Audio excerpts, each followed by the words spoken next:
తన సంఘములో మనుష్యులను విద్యావంతులుగా చేయవలసినటువంటి బాధ్యత సంఘ కాపరిది.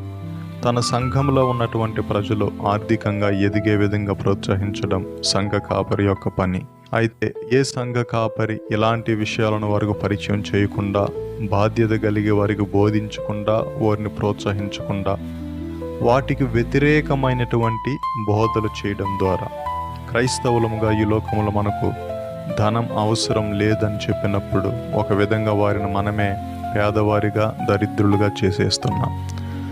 10వ తరగతి చదువుకుంటే చాలు దేవుని పరిచర్యకు వచ్చేయచ్చని వారిని విద్యావంతులు చేయకుండా వారిని నిరక్షరాస్యతలోనికి సంఘ కాపరి నడిపిస్తున్నట్లుగా మనం చూస్తున్నాం. వెండి బంగారాలు ధరించడం మనకు వద్దు అని సంఘ బోధకులు బోధించడం ద్వారా మనుషులు దాని పట్ల నిరాశక్తిని కలిగి సంపాదించుకునే విషయంలో మాంద్యులైపోయారు. డిజిటల్ వ్యవస్థలోనికి నడిపించబడిన నేటి సేవా పరిచర్యలు క్రైస్తవ సమాజాన్ని ఇదే విధంగా ఇంకా మోసగిస్తూనే ఉన్నాయి.